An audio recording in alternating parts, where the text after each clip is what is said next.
selamat malam. Ketemu lagi dengan gue, Lembu Tambun di Jurnal Lembu. Kali ini spesial banget karena hari ini gue ketemu teman terbaik gue, mungkin juga yang gue anggap adik, dan pas banget dia ngundang hari ini sore tadi, suruh gue langsung ke rumahnya.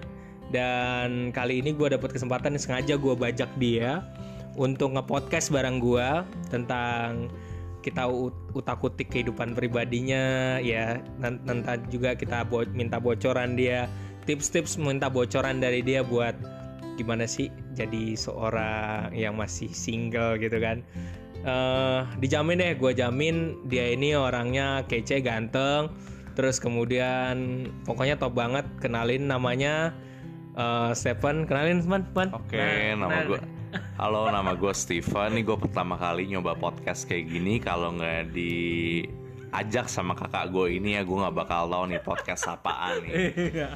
Nah, itu tadi lo udah dengerin kan suaranya. Jadi kalau lo penasaran, lo nanti ya sengaja gue samarin. Nanti kalau gue kasih tahu orangnya, nanti lo pada ngejar-ngejar semua ya, gitu. Apalagi teman-teman mahasiswa, adik-adik mahasiswaku nih pada ngejar-ngejar nanti. Namanya Stephen. Dia seorang, gue udah kenal lama baik. Dia seorang pramugara di salah satu maskapai penerbangan terkenal ya. Tapi bukan itu sih.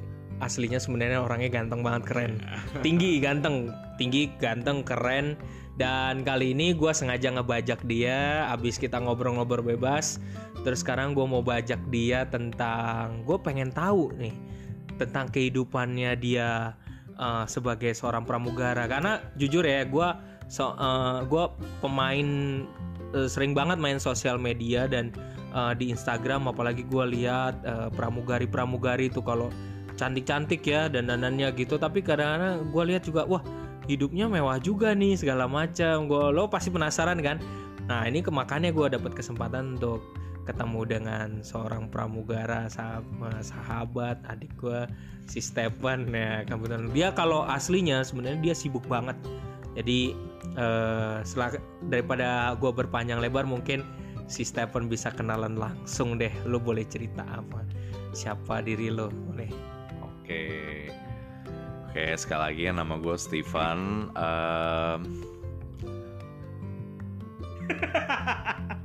Nama gue Stephen. Ya emang gue sekarang ini gue pramugara di salah satu maskapai di Indonesia. Kalau ditanya perjalanan gue jadi pramugara itu, jadi gue waktu itu udah sebelumnya emang gue mau jadi seseorang yang kerja di pesawat, karena menurut gue itu pesawat itu keren banget gitu ya. Itu dari kecil tuh salah satu kayak dream job gue lah ya. Sampai one day gue lulus SMA, gue kuliah biasa kok di sekitaran Jakarta Barat situ. Gue kuliah di sana, dan one day pas di semester 1 itu pertengahan, gue nemu salah satu lowongan kerja jadi pramugara.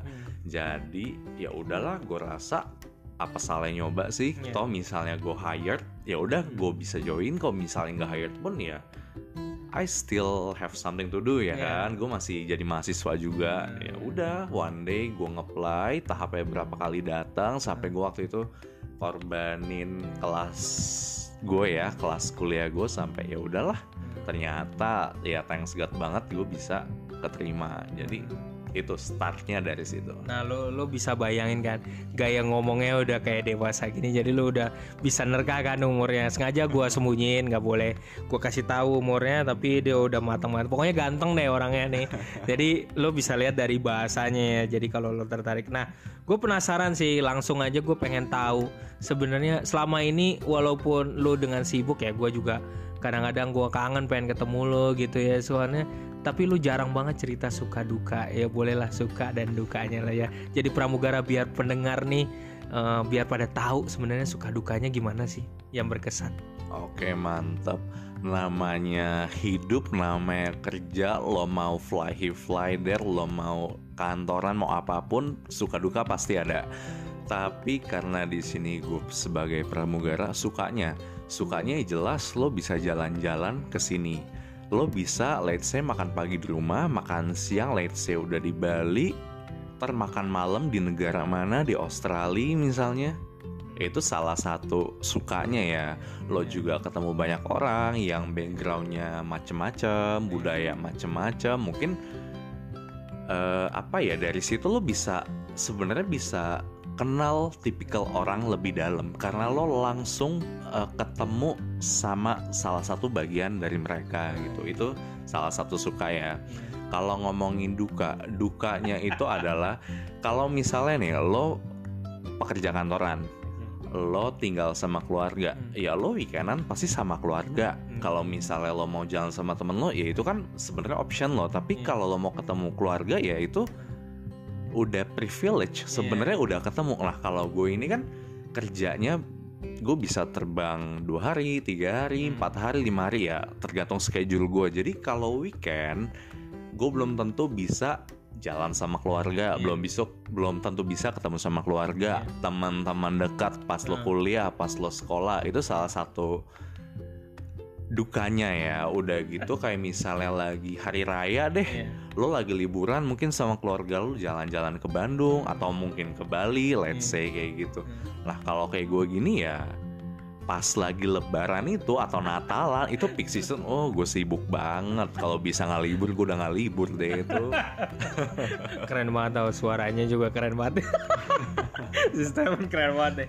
Oke, jadi berapa tahun sebenarnya lo udah jadi pramugara ya? Gue nggak hitung sih, cuman gue tahu masih inget lah pas lo waktu jadi pramugara. Tapi kira-kira lo cerita sendiri deh. Oke, dulu gue ikut rekrutmen itu dari tahun 2012. Gue mulai training itu 2013. Training kan ada ground training, ada flight training, baru kita rilis terbang gitu ya. Gue ground training 2 bulanan, abis itu gue sebulan nunggu schedule buat flight training, beberapa kali tes. Baru gue mulai terbang, beneran terbang qualified itu bulan Juni 2013. Sampai sekarang udah bulan Juni 2019, 6 tahun. Gila, 6 tahun, men. Gue aja kerja berapa ya, udah 7 tahun, 8 tahun kayaknya sih ya. Ya tahun 6 tahun ya. Jadi gue baru tahu nih Stephen nih, ya keren-keren begini ya. Dan tantangannya apa sih kalau jadi pramugara ya? Tadi kan suka duka, tapi tantangannya nih apa sih? Tantangan lu bangun pagi apa capek apa bangun pagi pasti sih. Iya gitu ya. Gue dulu ya nggak pernah sih kayak jam 2 tuh lu mesti mandi siap-siap apa segala macam. 1:30 ya, itulah salah satu tantangan. Gue ini sebenarnya salah satu tipikal orang yang gue lebih seneng begadang daripada gue harus bangun pagi. Bangun pagi itu kayak suffering banget sih, miserable banget deh, parah gitu ya. Kalau gue begadang, let's say nih begadang, tidur besok pagi gue ngapain, gue masih kuat. Tapi kalau misal gue tidur terus jam 2, jam 3 gue mesti bangun, itu challenge gue banget. Dan apalagi lo tau nggak, ini setelah podcast ini tuh dia mau terbang nih, lo bayangin dia nggak istirahat. Sampai gue bingung ya, bukannya dia istirahat dulu gitu ya, malah dia ngebajak gue suruh datang sini, terus kemudian buset kagak tidur, dia mau terbang. Tapi ya memang mungkin lo pernah nggak sih maksudnya pulang habis terbang, ternyata tuh besoknya mau ada terbang lagi, pernah kayak gitu nggak? Itu kita biasa banget kayak gitu. Bisa nih, let's say pulang malam gini ya, besok siang kita udah mesti berangkat lagi. Iya gitu. Ada, udah biasa lah. Terus kalau misalnya lo pas lagi terbang gitu ya, lo terbang, gua nggak tahu kalau lo lagi di atas itu jam berapa sih sebenarnya lo, maksudnya lo ngelayanin tuh pas saat-saat kayak di kapan gitu, gue penasaran banget deh.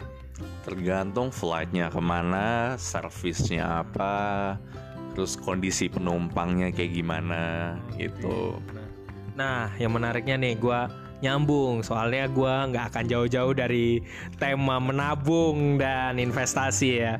Nah kan gue sering lihat buka tuh di Instagram ya, kadang-kadang kita lihat ada pramugari terus kayaknya kok glamor banget ya, dan banyak akun-akun pramugari yang memang nampilin kemewahan mereka. Sejauh yang lo tahu ya, lo terserah sih mau terbuka atau enggak ke gue gitu. Bener gak sih glamor mereka bener nggak sih ternyata mereka misalnya bisa nabung nggak sih sebenarnya mereka itu, atau ada yang bilang karena ada yang nganggep bahwa pramugari itu nama pramugara mah sama aja orangnya hedon katanya gitu, makan enak, bener nggak sih? Apalagi katanya kalau misalnya sekali terbang dapat kepretannya 3 juta sampai 5 juta, bener nggak sih? Yo bongkar deh lo. Bongkar. Kalau ngomongin hedon itu balik lagi menurut gue ya, balik lagi ke orangnya gimana. Kadang kayak gue gini adalah masa-masanya hedon dalam tanda kutip sampai yang enggak, gue lagi let's say pengen saving more gitu. Kalau misalnya gue lagi jalan-jalan let's say ke Eropa, ya hedon. Mungkin orang lain ngelihatnya gue hedon makanya di sini, atau misalnya gue beli apa, padahal karena gue lagi di sana mungkin itu kondisinya salah satu makanan yang enak, yang lagi viral gitu ya, yang lagi booming, atau mungkin ada diskon crazy sale, summer sale, whatever. Jadi emang lagi murah ya. Jadi gue bisa beli itu, let's say kayak gitu. Cuman kan kalau orang yang nggak ngerti mungkin kayak kehidupan gue ini ya, ih gila hedon banget sih lo. Misalnya beli apa, lo beli di mana nih? Gue beli di Australia. Atau misalnya beli di mana sih enak banget snacknya, beli di Jepang. Ya emang karena gue sekalian main, bukan bermaksud show off atau apa gitu ya. Gitu. Kalau ngomongin nabung ya bisa banget sebenarnya. Sekarang gimana caranya lo manage keuangan lo lah. Gitu. Nah menariknya kan gini, gue langsung nanya nih ke Stephen ya. Nah lo kan jadi pramugara nih kayak gini ya. Pernah kepikir nggak kalau misalnya duit yang lo punya terus kemudian, oh ya gue mau nanya dulu paling mendasar banget, lo boleh jawab apapun, bagaimana lo ngatur keuangan lo sendiri setiap bulannya, kurang lebih kasarannya, nggak usah sampai mendalam banget kan. Kasaran kalau ngatur keuangan gue punya 2 rekening plus 1 rekening ini punya keluarga lah ya, simpenan nyokap gue lah ya yang manage gitu. Jadi 1 rekening ini kan emang buat gajian ya, take home pay segala macam di sini. Tapi di satu sisi gue punya account dari bank lain. Nah gue misalnya ada apa-apa gue savingnya ke situ, sebagian ke situ, sebagian ke nyokap gue. Cuman emang kalau misalnya berapanya nggak tentu. Jadi ya semau gue aja. Kadang gue ngebatasin, oke lah untuk misalnya 2 minggu ini atau berapa lama, udah gue segini sebenarnya cukup kok gitu. Tergantung kondisi juga saat itu sih. Cuma kasarnya kurang lebih kayak gitulah. Kalau teman-teman lo, teman terbang lo itu yang pramugara dan pramugara lain, yang mungkin pernah nggak ngomong-ngomong sama mereka tuh berinvestasi atau menabung dengan, menurut lo gimana? Teman-teman gue ini kebanyakan sih ya so far ada yang buka usaha, entah itu kayak semacam restoran, coffee shop, atau emang yang hobinya desain, jadi dia punya kayak semacam desain shop ya kayak gitulah ya. Ada juga yang punya cicilan rumah atau misalnya apartemen. Itu sih rata-rata. Dan gue kasih tahu ya, gue suka banget sama Stephen karena dia baru cerita ke gue dia baru berinvestasi rumah katanya. Cuman gue nggak kasih tahu tempatnya di mana. Cuman gila gue senang banget akhirnya dia berpikir ke depan banget ya buat keluarganya, karena kayaknya dia cinta banget gitu sama keluarganya gitu ya. Dan menurut lo nih Spen, sebenarnya nabung itu penting gak sih buat di masa depan sebenarnya? Nabung itu penting banget lah ya, secara itu kan pegangan kita. Kalau sekarang mungkin lo lagi di zona nyaman yang lo mungkin terima uang setiap bulan atau mungkin setiap minggu dari orang tua lo, atau misalnya dari kerjaan sampingan lo. Tapi kan itu gak selamanya gitu ya. Atau misalnya gaji lo pun juga bukan berarti let's say gaji lo gede terus lo bisa foya-foya sampai habis. Menurut gue itu kurang bijak ya. Secara kita gak tahu hari depan gimana. Paling gak lo punya kayak emergency plan, atau emang savingan lo sendiri yang emang bener-bener buat tabungan gitu loh. Jadi itu backup pegangan lo lah pokoknya kalau misal lo perlu sesuatu. Iya. Dan gue punya kasus nih ya, ini benar-benar nyata. Makanya gue minta saran lo karena gue tahu lo sangat bisa memanfaatkan uang. Jadi gue memang punya temen dimana dia pernah cerita ke gue kalau dia tuh terima gajian dia kumpulin ya benar. Tapi pada saat titik tertentu dia habisin tuh uangnya itu untuk demi jalan-jalan misalnya ke Bali kemana kayak gitu. Nah gue minta tips dari lo bagaimana ngadepin kayak gini. Mungkin lo punya resep tertentu gitu ya, supaya mungkin teman gue yang punya masalah itu dia mendengarkan podcast ini.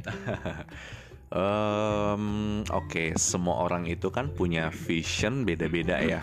Entah dia let's say nabung ya emang buat saving money aja, atau dia mungkin nabung segitu lama dari penghasilannya emang buat jalan-jalan ke Eropa, kemana gitu. Ya gue nggak bisa ngejudge sebenarnya. Cuman kalau gue bukan tipikal orang kayak gitu sih. Maksud gue kalau misalnya gue udah nabung nih nyampe berapa juta gitu, gue paling nggak kalau misalnya emang gue mau jalan-jalan, mungkin gue pakai 50% atau 60%. Ya bukan dihabisin sampai nol terus kayak foya-foya gitu. Aduh kayaknya bukan gue banget. Tapi kalau soal orang lain kayak gitu ya apa ya gue nggak bisa ngejudge. Intinya gue nggak bisa ngejudge. Cuman kalau gue sendiri gue nggak bisa kayak gitu. Nah terus kemudian ini pertanyaan terakhir ya. Pertanyaan terakhir buat gue pengen tahu aja sih, sejauh yang gue tahu kan ada macam-macam investasi yang kita punya. Ada kalau misalnya kita ngomongin soal namanya real asset, biasanya tuh bapak ibu kita demen banget tuh real asset, kayak emas, tanah, sama rumah. Terus kalau paper asset model kayak deposito, terus kayak reksadana, kayak terus kemudian habis itu saham atau obligasi, surat utang negara. Nah, lo prefer yang mana sebenarnya kalau Kalau gue seneng sebenarnya gue kan soal soal invest saham-sahaman sebenarnya gue itu nggak gitu ngerti dan gue belum mendalamin gitu ya. Kalau buat gue sih sebenarnya yang gampang-gampang aja lah, yang nggak ribet-ribet tapi udah pasti itu salah satunya emas sih. Gue prefer emas. Kenapa emas? Karena dia itu kan sebenarnya lo bisa juga berinvest lewat situ ya. Karena harga kan naik turun. Untuk jangka kedepannya ya itu pegangan lo juga gitu loh. Kalau misalnya dari tabungan aja mungkin kan ya uang segitu-segitu aja, nggak bisa berkembang. Selain itu, selain emas, gue seneng juga sih sama rumah. Rumah itulah kenapa gue udah mulai start buat mikir ke depan. Kalau rumah itu salah satu aset yang nggak ada matinya lah ya, sampai kapanpun. Malah tanah itu kan sebenarnya naik terus, apalagi lo tinggal di daerah perkotaan atau daerah-daerah yang maju gitu loh. Apalagi lo masih kalau bisa beli yang masih murah ya. Iya, gitu ya. Masih murah itu kan privilege banget lah kalau lo bisa dapet yang murah. Itu kayak 5 tahun 10 tahun depan udah berapa kali lipat gitu sih. Gitu. Oke Stephen, terima kasih atas waktunya. Terima kasih. Gue seneng banget bisa punya kesempatan buat culik lo buat ke podcast gue malam ini. Dan kebetulan banget emang orangnya luar biasa banget karena gue suka, karena sebentar lagi dia juga mau terbang malam ya. Dan untung diundang nih hari ini nih. Untung diundang, jadi gue diajak podcast. Privilege banget. Next time ya. Next time gue yang bajak podcastnya dia, bukan dia yang bajak gue pokoknya. Dan gue seneng banget akhirnya punya kesempatan. Gue udah mimpi lama sih sebenarnya sih pengen nge-podcast nih bareng dia. Gue pengen kerjain dia, gue pengen bongkar rahasianya dia biar bagi tips buat teman-teman yang lagi ngedengerin sekarang, juga buat bapak ibu yang di rumah yang lagi ngedengerin juga. Ini bayangin di sini ada seorang muda ganteng, suaranya keren, jago bahasa Inggris, udah terbang di maskapainya yang internasional. Jadi lo semua bisa bayangin, bapak ibu bisa bayangin bahwa bagaimana perjuangannya dia, karena gue tahu dia dan luar biasa banget sampai dia punya mimpi besar untuk masa depannya. Thank you, terima kasih untuk semuanya. Makasih Stephen udah meluangkan waktunya. Makasih banyak. Sampai ketemu di podcast yang lainnya. Iya, kita akan ketemu di podcast berikutnya dengan teman-teman gue yang unik-unik. Nanti juga akan lu akan dengerin. Jadi stay tune, jangan kemana-mana. Tetap bersama gue. Salam dari gue, Lembu Tambun, hanya di Jurnal Lembu. Ciao. Saksiin terus ya, dengerin terus pokoknya.